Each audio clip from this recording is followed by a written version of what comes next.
Welcome to the 2020 IFMA House of Delegates annual meeting. My name is Peter Ankerstjerne, and as the chair of the IFMA Board of Directors, it's my duty and pleasure to welcome you to this meeting and call the meeting to order. No doubt that 2020 has been an unusual year for all of us, both at chapter, council, and community level, but certainly also for the entire association, as it has for most other people and enterprises during this unprecedented time. There's been a lot of changes during the last fiscal year, and at IFMA, we have had to pivot to the situation. An example is, of course, the upcoming World Workplace Conference and Expo, which for the first time will be a virtual event and which we are looking forward to kicking off tomorrow. But also this House of Delegates meeting is the first of its kind in being a virtual meeting with all that inquires in terms of adjusting our bylaws to allow for this virtual setup, getting a voting system in place, and having our staff learn a new platform and adjust to the situation.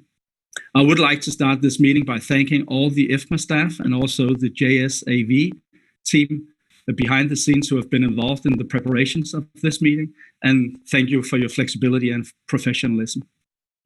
With so much change, it's nice to do something which has become a tradition. So let me start the meeting as we normally do, first by having Linda Pate taking us through the minutes from the last meeting, and thereafter, IFMA's second vice chair, Dean Stanbury, who will present the financial results from the past fiscal year. So with this, I would like to call upon the IFMA's corporate secretary, Linda Pate, to present the minutes from the 2019 House of Delegates annual meeting. Thank you, Peter. Is there a motion to waive the reading of and approve the 2019 House of Delegates annual meeting minutes? Is there a second? Excellent. All in favor, please respond via the voting poll link, and I'll give you a few minutes. We've got 120 registrants, so this may take just a moment. Our count is still coming in.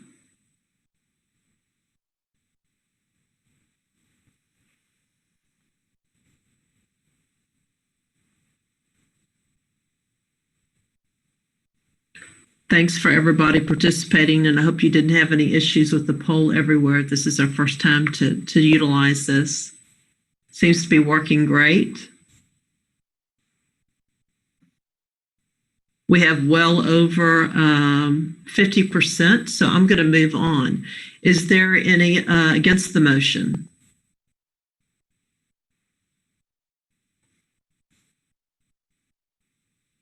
Any abstentions?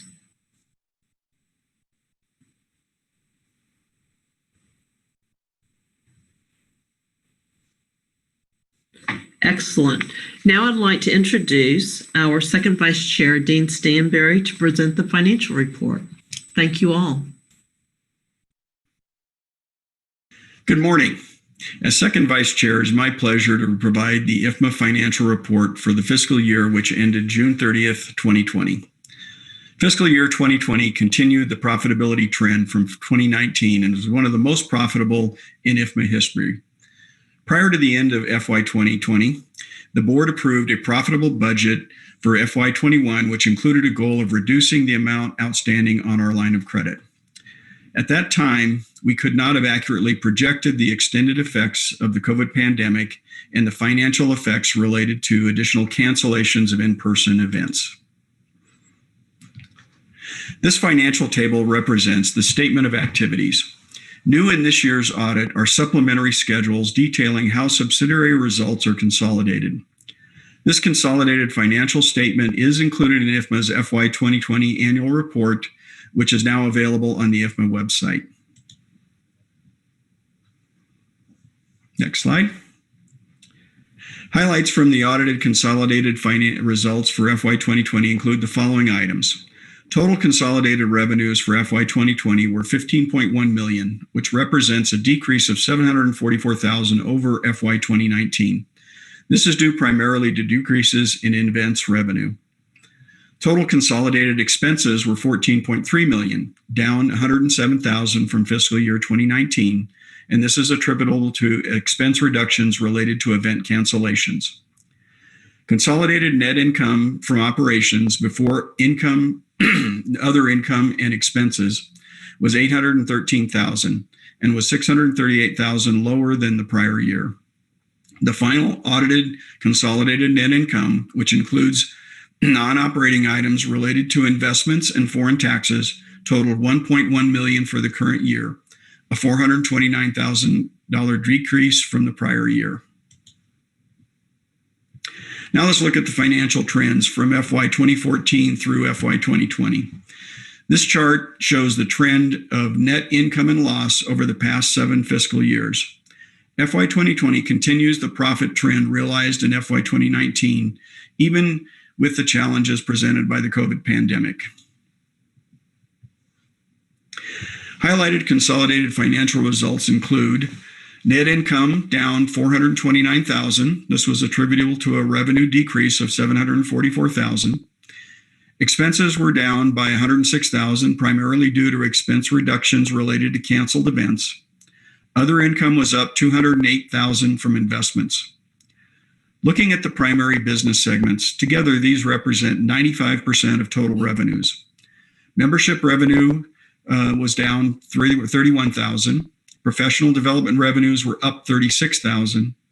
For events, event cancellation due to COVID reduced annual revenues by $680,000. Publication revenues were down $35,000, and finally, other revenues were down $34,000. Looking at the composition of revenue, this chart shows the percentage of revenue types against the total revenue. The big three are professional development, events, and membership, which again represent 95% of the total revenue. The remaining revenue sources are publications and subsidiary revenues. New this year, the consolidated statement of financial position now shows each subsidiary's account balances. This financial table is also found in the FY 2020 annual report. Looking at the selected accounts from the statement of financial position, the cash balance totaled $1 million, which is 36% decrease from the prior year. Accounts receivable increased $52,000 from the prior year. The remaining foundation receivable balance of $220,000 was written off with an agreement the foundation would not request future operating cash subsidies from IFMA. On a positive note, investments are up $355,000 from the prior year and valued at $4.2 million. Note that the investment portfolio is governed by a written investment policy. The staff and finance committee meet regularly with the financial advisors to review the portfolio. The portfolio line of credit was reduced by $200,000, leaving a year-end balance due of $1 million. It is anticipated there will be a need to draw on the line of credit in FY 21, contingent upon the continued effects of COVID on in-person events. Moving on to the FY 21 budget. Prior to year-end, a budget was presented and approved. Following prior review and approval by the Finance Committee, a balanced budget was approved by the Board of Directors during the July 2020 board meeting. The budget shown on the screen provides the organization with realistic and achievable financial goals. Management regularly communicates with the Finance Committee and thoroughly reviews the monthly results. Looking at the FY 21 capital budget, management has identified several capital projects for FY 21. With a continued focus on the quality of IFMA products, we have undertaken major content updates to courses related to our core competencies. Also reflected in the budget is the decision to implement our own learning management system, or LMS, which successfully went live on November 2nd, 2020. In summary, the Board of Directors, Finance Committee, Audit Committee, and staff remain committed to the importance of solid fiscal integrity. As an organization, we are dedicated to maximizing our revenues, controlling our expenditures, and providing excellent service to our members. On behalf of the full board, I would like to thank each of you for your support and, most importantly, your investment of time today. Thank you, Dean, for taking us through the financial results. As Dean just explained, fiscal year 2020 was a year of both successes and challenges. Yet, much like the profession we support, IFMA has proven to be resilient and capable of facing circumstances far beyond the norm. Join me in the State of the Association is First Vice Chair Laurie Gilmer and President and COO Don Gilpin. No one could have foreseen the global health crisis that impacted our world in this past year and its residual effects on business and economics worldwide. But thanks to the strong turnaround in our finances in fiscal year 19, combined with the rapid response of IFMA leadership, staff and volunteer members, IFMA has rallied to keep our organization on the path of success.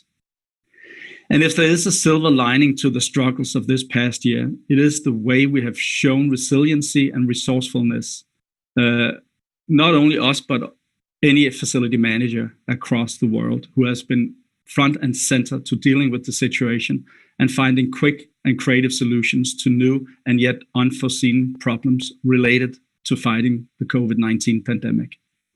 Together, we have shone a positive light on the vital scope of work that facility management as an essential frontline profession serves in keeping the public healthy and safe. Thanks to a strong strategic plan combined with deliberate and diligent cost-cutting measures and the overwhelming support of our members and volunteer leaders, we have kept the association afloat and secure. IFMA's strategic focus has allowed the association to be proactive rather than reactive, as we have seen the results in our ability to adapt and lead in these challenging times. As IFMA worked to safeguard the association, our primary focus was to help facility managers worldwide navigate challenges presented by the pandemic, by climate change, racial inequity, and other serious concerns impacting our industry and society. In 2020, IFMA staff transitioned to full-time remote work while working to create and roll out vital resources to benefit the global FM industry. Since January 2020, IFMA has launched a comprehensive online COVID-19 resource center, a series of weekly FM plus COVID-19 webinars, hosted 2 virtual events, and prepared an in-depth analysis of the workplace post-COVID-19 based on the input of 250 subject matter experts from around the world. We have provided free access to the IFMA Foundation's updated pandemic manual to keep facility managers address response and recovery. We have published the IFMA COVID-19 Rapid Response Team Strategic Framework, including a project plan and a template for facility re-entry. Collaborated with ISSA, Better Buildings, SAMI, IBM, and others to host content in the Knowledge Library.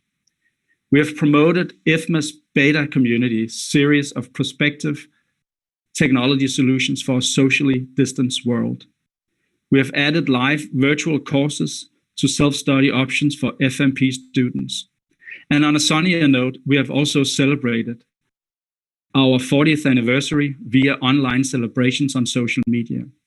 As part of the celebrations, we created a program to showcase the future of the industry through the IFMA 40 Under 40 campaign, created to recognize facility professionals, all under the age of 40, who are making their mark through initiative and ingenuity and positively impacting their communities. And I am happy to report that through this initiative, it looks as if our industry and the future of our industry is in safe and very capable hands. One of IFMA's key strategic initiatives is to change the conversation, and our industry will certainly have the opportunity to do just that in a post-pandemic world.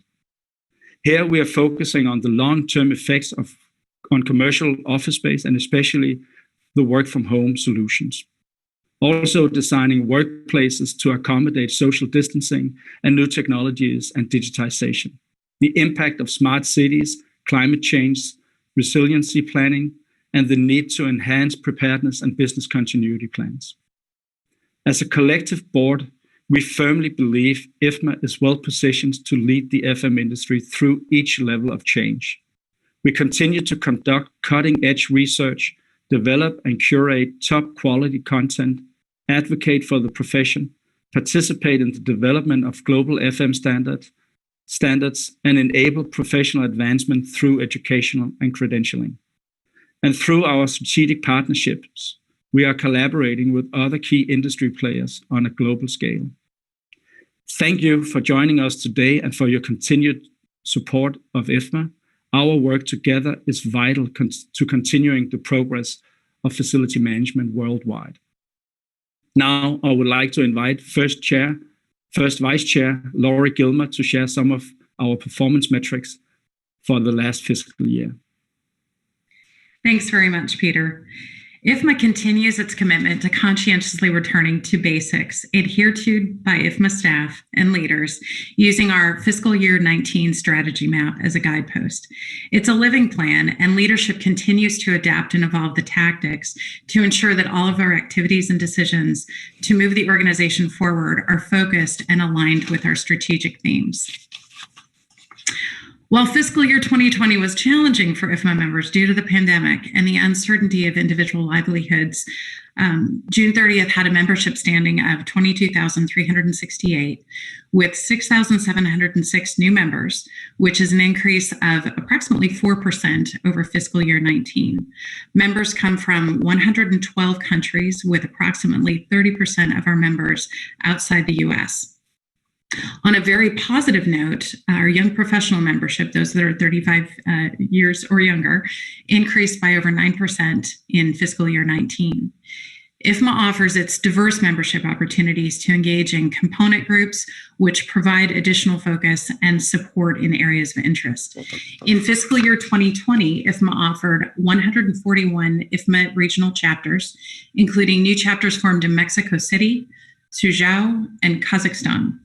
16 IFMA industry councils, and 6 IFMA communities that provide support based on areas of interest.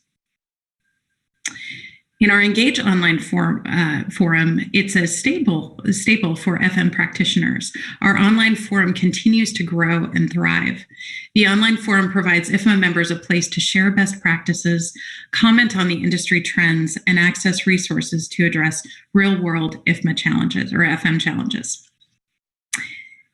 On to professional development. It's no surprise that once again, our professional development was IFMA's largest revenue producing business unit in fiscal year 2020. IFMA's gold standard credentials and online learning continue to enable facility professionals from all backgrounds and experience levels to develop the skills and mastery needed for career advancement. Fiscal year 2020 found IFMA credentials held in 100 countries and CFM credential holders in 46 countries. As of June 16th, these are a few highlights. IFMA's CFM program joined IFMA's FMP and SFP credential programs in achieving ANSI accreditation. This is a really big deal. The accreditation provides assurance to customers that the IFMA Certification Commission operates according to internationally accepted criteria. IFMA conducted a major content update on the FMP credential program, and in response to COVID-19's impact on our classroom courses, IFMA developed an FMP virtual delivery model, launching new FM headquarter-led live virtual FMP courses and conducted by IFMA qualified instructors. These 4 to 6 week courses supplement our 4 core competency training with additional instructional guidance and support. And I have a few numbers that I'll share with you in terms of our credential applications this year. Our CFM, we had 273 CFM applications. That was a decrease of 14%. The FMP and the SFP, however, grew quite a bit. The FMP applications had an 18% increase at 1,617 applications, and the SFP increased by 31% with 199 SFP applications. Moving over to the Knowledge Library, our Knowledge Library provides access to thousands of facility management resources created and peer-reviewed by industry experts. As the largest collection of high-quality articles, videos, podcasts, and research, our Knowledge Library helps you solve day-to-day facility challenges, learn best practices, and stay up to date on the latest topics and trends. Having published over 1,000 pieces of high-quality FM content, our submission process has been redesigned for easier, faster publishing and includes an exclusive content sharing and promotion program for our corporate sustaining partners. With over 5,680 total users and 833 actual annual Knowledge Pass subscribers, the Knowledge Library gains an average of 99 new users per month. And if you're curious what our top 5 downloads are, I will tell you. The first one is redefining the executive view of facility management. The next one is there a standard in rooftop fall protection?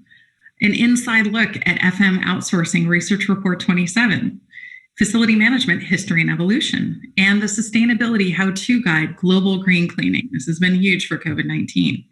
And then we also have a few highlights to share. We developed and published IFMA Coronavirus Essentials, developed the Coronavirus Resource Center. If you have not been there, check it out. We've produced the FM COVID-19 webinar series, very popular, and collaborated with ISSA, the Better Buildings, SAME, IBM, and others to host content in the Knowledge Library. And finally, we published the IFMA Global Virtual Event. IFMA continues to be a key contributor to development of global standards for facility management. IFMA understands the profound importance that standardization has on our industry and profession and supports the continuing to build a common language and understanding of facility management best practices among facility managers globally. Standardization of the industry helps to advance facility management as a profession and demonstrates the key contributions of FM to organizations that they serve by supporting effective, efficient, and sustainable operations. To forward these efforts, IFMA has served as the administrator on behalf of ANSI to the U.S. Technical Advisory Group for ISO TC267 Facility Management since 2012. We have provided support for the convener role developing ISO 41001-2018, the facility management systems requirements with guidance for use. We have coordinated member feedback to the International Fire Safety Standards Coalition, to the International Fire Safety Standard Common Principles. We have identified collaboration opportunities to standards developing organizations. And finally, we have identified liaison opportunities to the European Communion for Standardization, also known as CEN. And at this point, I would like to now turn to IFMA's President and Chief Operating Officer, Don Gilpin, to take us through the next section of the presentation, starting with events.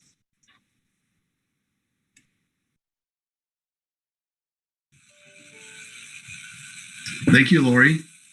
Good morning, everyone, and happy holidays from all of us at IFMA. It's good to be with you today. Before we get into the activities of last year, I have a few items I'd like to go over with regards to upcoming events. So hopefully you have your pen and paper handy. The first item I'd like to go over is World Workplace Europe. This is going to take place on March 17th and 18th. It's going to be a virtual event this year, but we look forward to having a great participation level for World Workplace Europe, just like we do for the Americas. Next, we have Facility Fusion 21. Again, another virtual event, but this will take place on April 21 and 22, and we look forward to having you there as well. Next, we have the IFMA Global event in Canada. This will take place in Toronto on June 9 and 10. Then we have World Workplace Asia. This is going to be a virtual and live event, a hybrid event, which will take place July the 7th and the 8th. Then we have Advocacy Day, which is going to be held always in Washington, D.C., this upcoming September of 21. And then we come full circle. This is where we have World Workplace 2021 in October of next year in Anaheim, California. And I'm looking forward to seeing all of you in person at World Workplace 2021. Now, let's get back to last year's activities. Following a very successful, near record-breaking World Workplace in Phoenix, and also a terrific event in Suzhou, China, the worldwide pandemic forced IFMA, as Peter and Lori and Dean have alluded to force us into producing our events virtually. Our events team has successfully moved to that pivotal virtual event, and we continue to deliver this product to all of our stakeholders. Events that have gone virtual this past year started with World Workplace Europe. originally intended to be in Amsterdam in March of 20.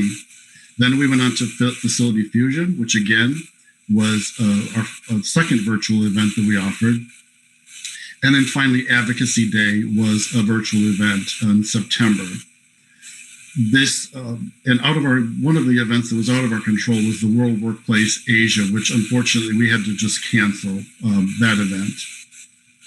Leadership and staff continually monitor the situation for our events. Things such as corporate travel restrictions and health and safety issues are always on top of mind, and we'll keep those as we plan forward. While we certainly miss seeing you all in person, going virtual does indeed allow us to expand our product to a more of a globally based audience, and we're grateful for that.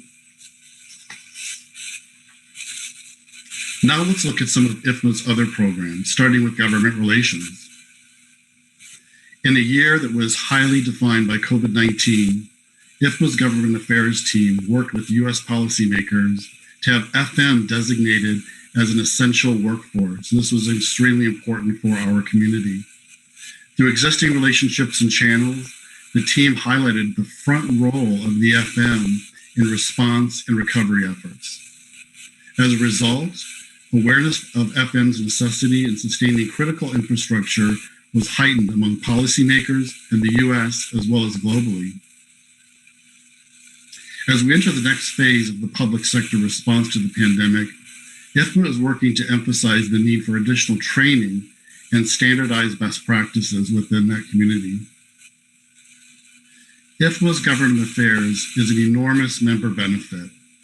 If you or your chapter have not attended Advocacy Day, participated in the Government Relations Committee meeting, or invited Jeffrey Johnson to speak at any of your chapters, councils, or committee events, I encourage you to do so. You can help ensure the policy decisions moving forward are moving your industry in the right direction. Now let's move on to the corporate sustaining partners. As leaders in their respective industries, IFMA's CSPs are constantly innovating. These best-in-class organizations make substantial investments in the association. As a matter of fact, last year, they invested almost $500,000 in your association. These advisors, subject matter experts, and change leaders are committed to the success of the FM community and IFMA as an organization. Now, let's move on to IFMA's flagship publication, FMJ. For more than 30 years now, IFMA's FMJ magazine has been hands down the best resource for the facility management community, providing practical takeaways and globally acceptable best practices to help FMs optimize their facilities. Showcasing real locations, real professionals, and real opportunities to grow, last year reignited FMJ's commitment to a true global publication. We've expanded our articles, our authors, and our best practices to include a much better international focus. And finally, IFMA has accomplished major future-altering projects during this challenging year. As Lori, Dean, and Peter alluded to, some of these were done in quite interesting circumstances, to say the least. First of all, IFMA's COVID-19 webinar series was a tremendous success, drawing thousands of attendees from all around the world and averaging about 40% non-members, providing us with a whole new audience. To allow even more attendees, we have recently begun to live stream our Wednesday webinar series, currently focused on outcomes from our Experts Assessment In-Depth Analysis Report. Next, to provide continuing on-demand access to output from our Expert Assessment Report and the COVID response, a new web page dedicated to subject matter experts is currently being developed. Due to the rollout this month, the first iteration will feature on the Delphi report and its outcomes and takeaways. With regards to our social media presence, IFMA has really shown some increased social media outreach this past year, and we look forward to providing even better engagement with the broader FM community in the coming year, including the new social influencer platform. And as Lori alluded to earlier, IFMA's brand new LMS launched this past month to rave reviews, and it's supported by new redesigned web pages on IFMA's primary website.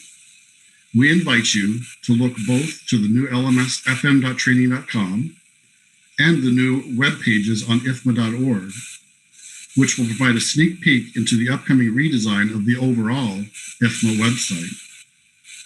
This new platform for learning has positioned IFMA for success and as the industry's voice of authority pertaining to all things training, education, and credentialing. This has set us up for many years of success, and I'm so proud of our team for this major event this year.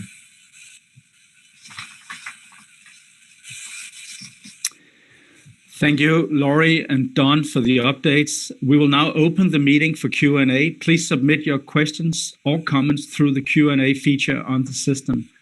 And Linda Pate and Mary Ressler will facilitate the Q&A session. Thank you, Peter.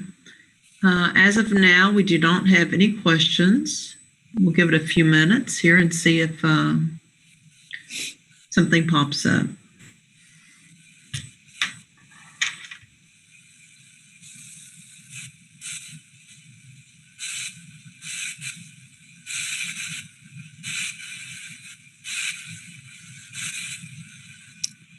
Okay, I have a question here. Let's see here. Is there a plan to create an easier way to sign up new IFMA members? Don, can you address that question, please? Sure, thank you for that. Last year, we actually, before the World Workplace Phoenix event, we spent quite a bit of time in programming on a new member join process. This process took a very, in our opinion, a very convoluted and complicated process to more of what we called a two-click method. So if you remember last year, right before World Workplace in Phoenix, we rolled out for some of our components that option that an individual could sign up much more easily moving forward. And we've seen some good success here, particularly with the young professionals in that renewal process, or the new member join process, rather. Thank you. Excellent. Thank you, Don. I have another membership question here. What is the net change of members from last year? Lori, that might have been in one of your slides at the very beginning on the membership slide. I'm pulling that up here for you. Let me just look here.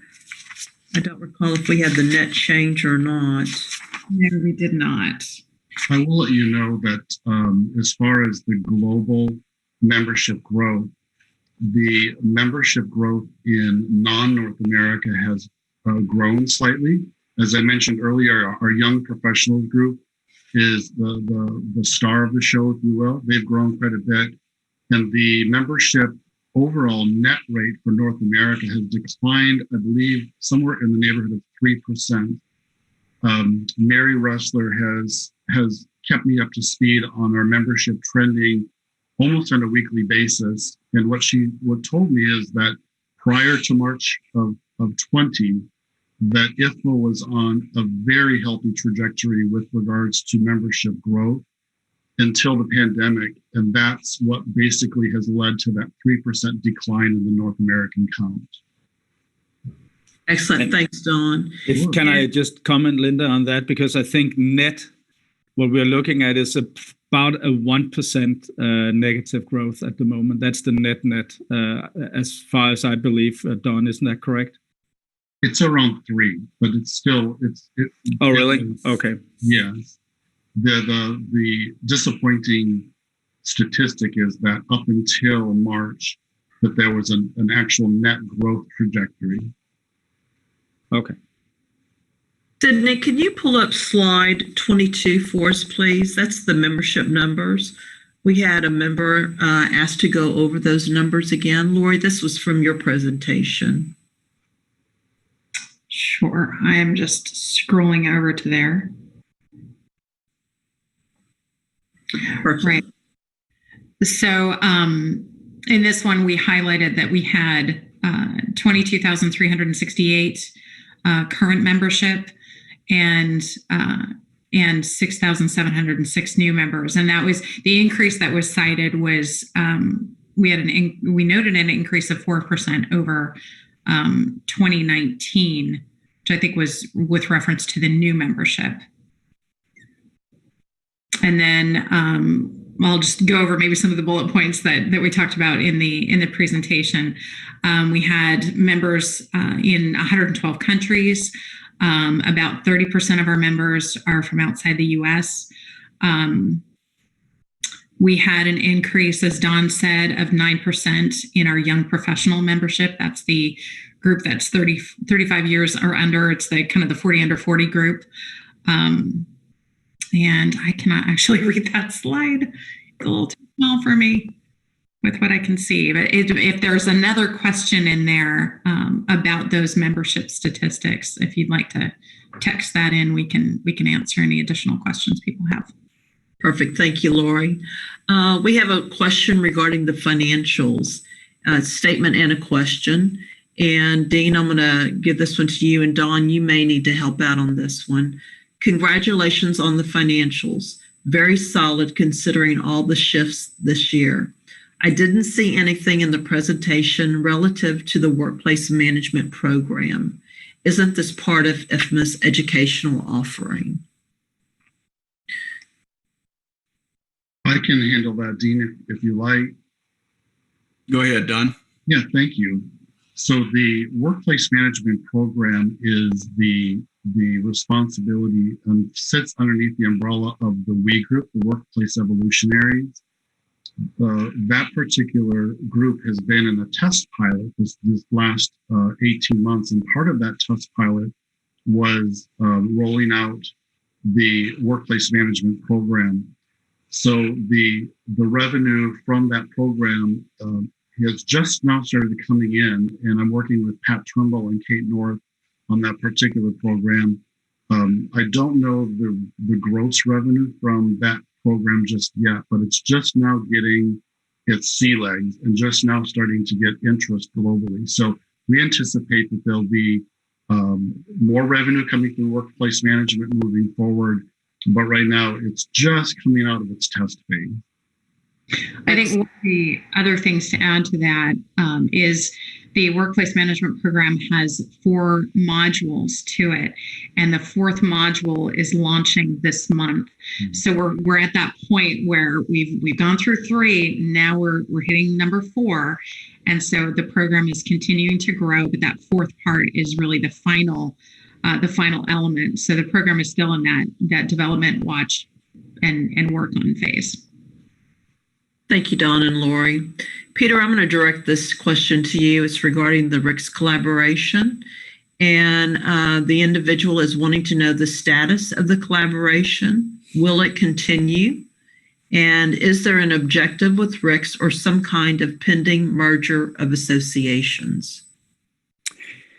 I can answer the latter part first. There's no ideas or intentions of a merger with any association, and that also includes RICS. Our contract with RICS is up for renewal on 1st of April, or actually I think it's 13th of April next year. We are currently in the negotiations and in discussions with RICS in terms of how, if we want to continue that collaboration, and then how we want to continue that collaboration. And that's something we have been discussing with the RICS leadership team over the past 6-7 months now. So that's something that continues. So it's too early to call now. But we are in discussion and we are on good terms with RICS. So hopefully we will be able to continue the collaboration in some kind of form from April next year.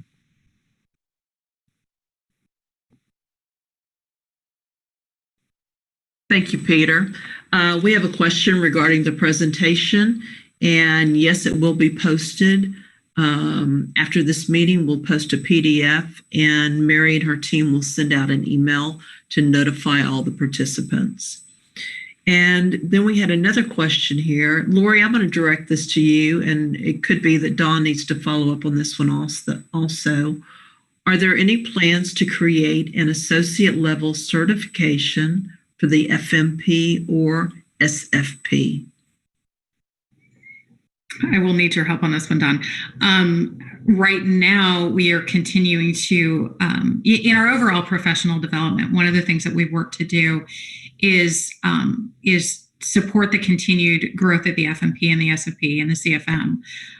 We want to keep those programs fresh and refreshed as they require based on industry input and the overall plan for the programs. In terms of developing something new and different from those credential programs, we don't have any plans to do something alternate. It's really staying the course. I think one of the important things to also look at in those overall programs is, particularly through our new LMS, we have expanded our ability to have a much better packaging of offerings, if you will, or packaging of education. So rather than having to buy big chunks of education, you can buy education and a competency and then stack those four things together, for example, in the FMP, which gives us a lot more flexibility in our offerings, a lot more streamlining of how we deliver our education. Don, do you want to add anything to that? I think you covered it well, Lori. Just in a nutshell, from the Education Committee and the Education and Professional Development Department, I have not heard of any plans to fundamentally alter any of our credentials at this point. However, one of the exciting things, in addition to IFMA's new standalone LMS system, is that what we have done and are about to do is take the old FMLS product, and we've broken it up into 7 individual components, and those will be available on the new LMS as well. So to support what you're saying, Lori, this is a way to really tailor someone's education experience and their training, and that if they are preparing for the CFM, or if they are interested in just receiving individual micro credentials, that's going to be a new feature of IFMA's professional development offerings in 2021. We're quite excited about it. No one else in the industry has anything of this nature. Thank you both. This is a membership question, Dawn, so I'm going to read this for you. As our industry professionals age, what is the member replacement rate needing to be to continue growing our membership? Hope that made sense to you. It did, yeah. Okay. And then it further states, is a 9% increase of young professionals putting us on a good trajectory? Sure. So let's unpack a little bit of this. This latter part of the question, 9% growth on the young professionals is a very good trajectory. Membership growth in associations across the board is a challenging effort. And to have any kind of section within any trade association that's growing at 9% is quite healthy. The former part of the question about the impending retirement and the demographics of our membership is certainly a conversation that I have had with IFMA's board of directors and executive committees and fellow colleagues in my own profession of association management. The issue with that is, yes, it is an issue that we need to grapple with. The part of that makes it challenging is that in many instances, it's not good practice, and in some cases illegal to track the age of a member. It's just certain kind of demographic information that's just not appropriate to be kept. But anecdotally, we do know that we have a wave of 40, 50, and 60-somethings that will be entering into retirement. So what IFMA needs to do, in my estimation, is really reach down into the college, university levels, the VOTEC levels, and quite frankly, even look outside of the FM community to perhaps communities that touch on FM, but are not traditional FM. So if there are goods and services that perhaps pertain to the IT community, the HR community, some of the interior design, anthropology, things of that nature, maybe an area where IFMA leadership should address and discuss. Thank you, Don. And I've got Linda, can I just add to that? Because this continues to be a big issue, as Don also mentioned. And we have, and I think, all chapters, communities, and council are facing the same challenges in terms of membership growth. So I think we're all in the same boat on this. And what we have done at the board is to set up a strategic task force who would look at our growth and come up with a growth strategy that will incorporate the value proposition, the membership sign-up phase, and the whole pricing strategy around membership, but also the whole profiling, positioning of IFMA and marketing plans. So there will be a group that has just been established, and they will work throughout the next couple of months to come up with a plan. It's going to be an integral plan of the strategic planning process that we're working at. So it is an issue that we are dealing with, and we are taking it very seriously. But I think it's hopefully also an issue that we can provide some more guidance and support to all our component leaders. Thank you, Peter. That answered several questions up on our board. I've got another question here regarding marketing strategies. What marketing strategies do you propose to improve membership with different communities? Who are you addressing this to, Linda? Peter, since you spoke first. I like your sigh. But that's a very good question, and also what I alluded to before. I think the whole question about growth is critical, and I think Dean has referred it to the boiling frog syndrome, because when we look at our growth over a 6 to 7 year period, it's been very stale and with a small decrease over that period of time. And again, I think it's something that all our component leaders can relate to. There's probably something around association that is not as modern as it was 20 years ago or 10 years ago. So there's probably something in the timing and the setup that is limiting our ability to grow.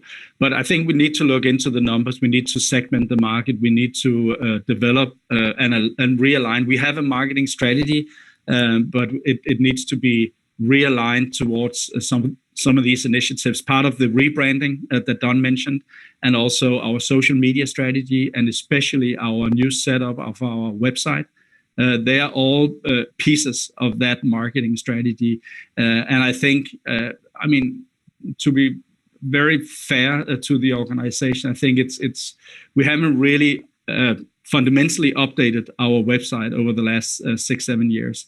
It is in need of an update. And it is also not only we as an association need to update our website, it has to trickle down through all our components throughout. So it's more fresh, it's more contemporary, it's easier to sign up and become a member.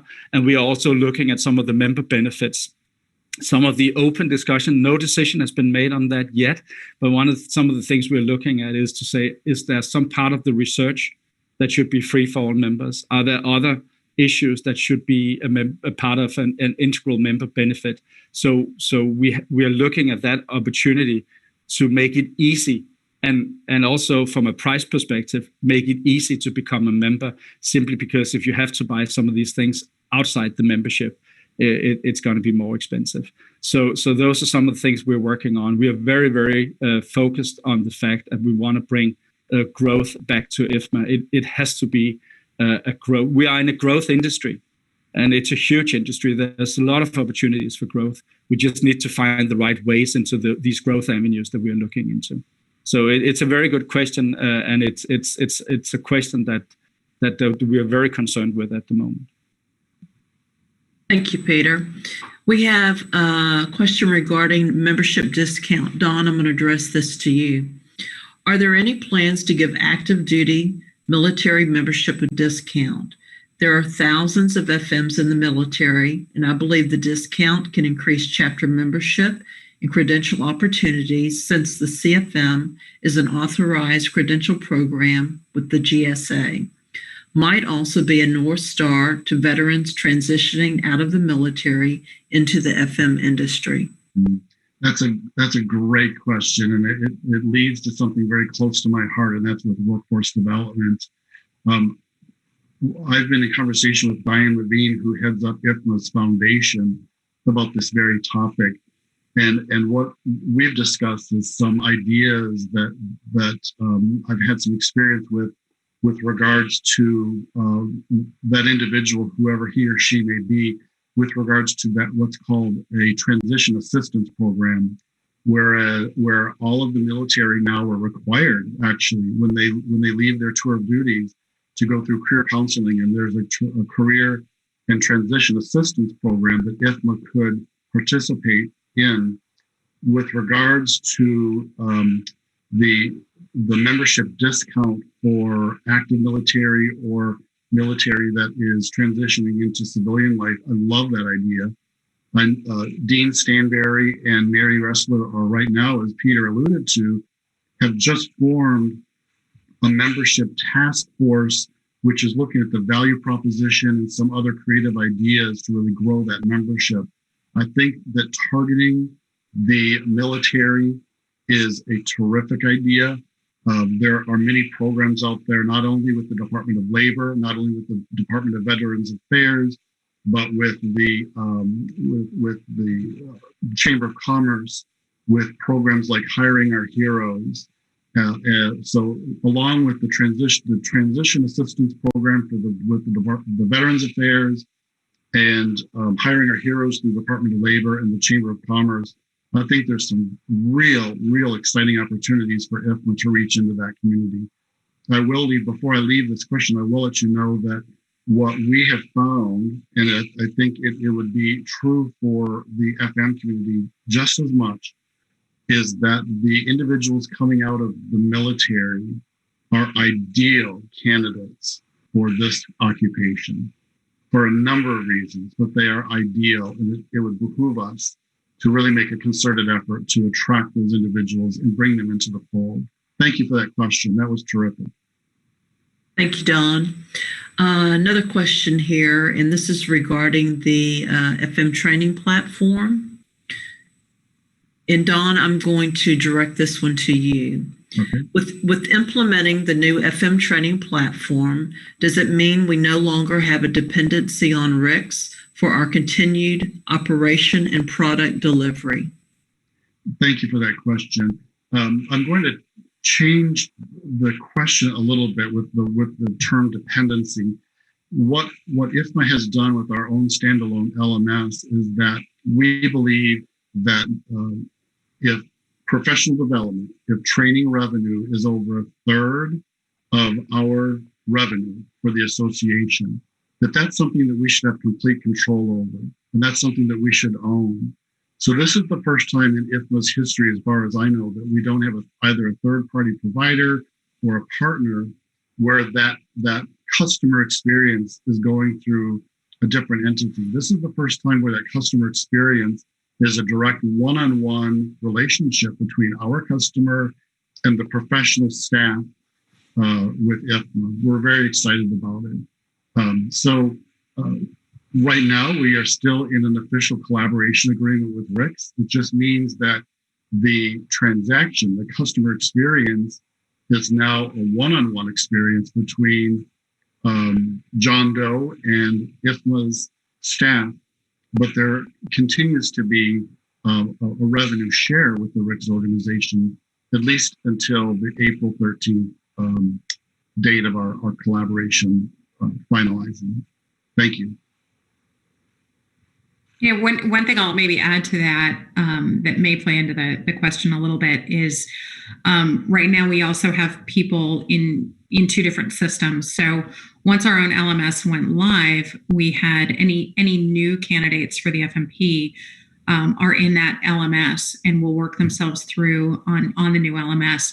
Candidates who are on the RICS platform right now will stay in that until they graduate out of that program. So right now we're also we're continuing to support that relationship and that navigation through the programs.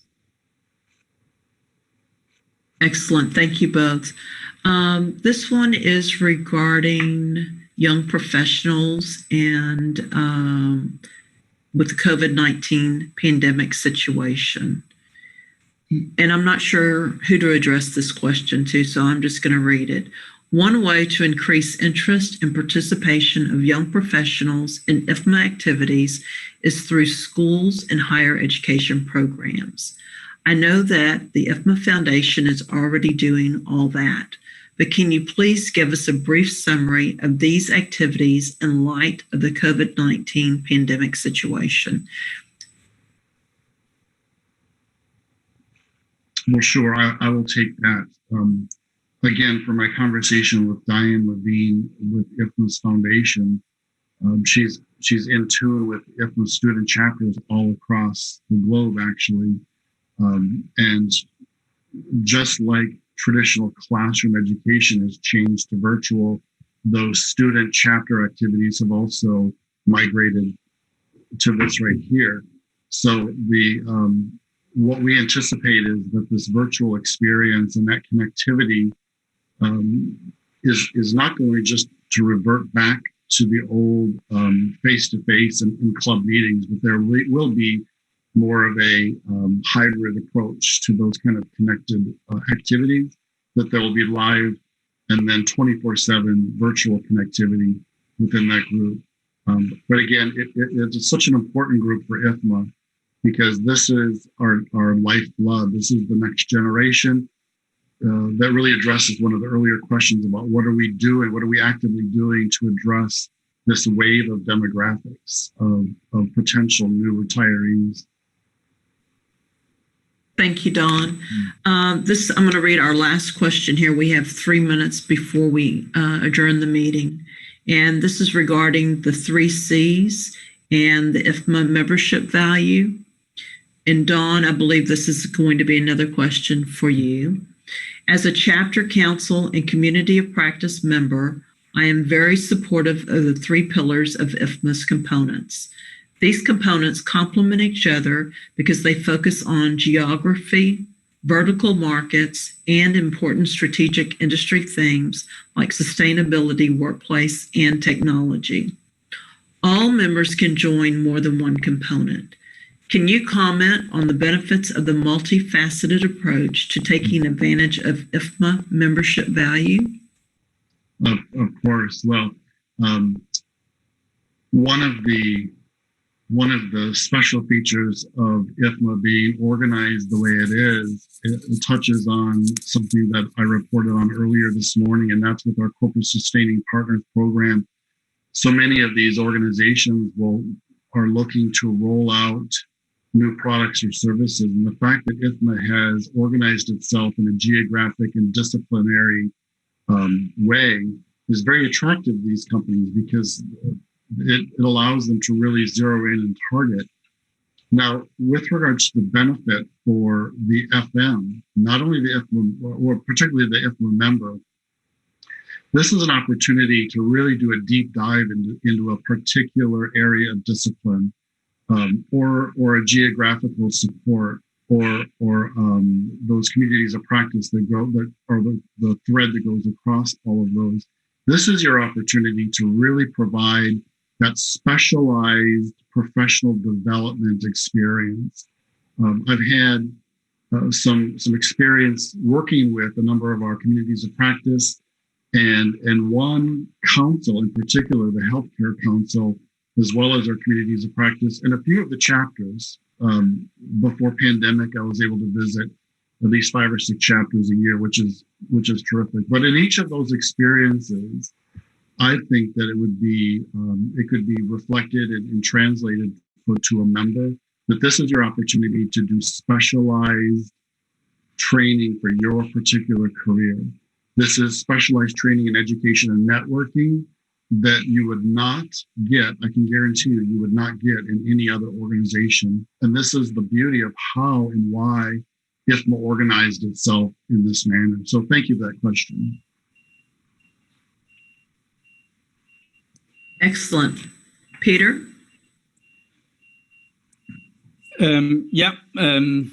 I got an alarm going off here, so let's see how far it goes.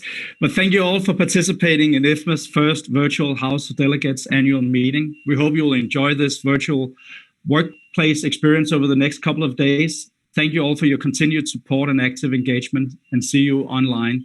Hereby, the meeting is adjourned.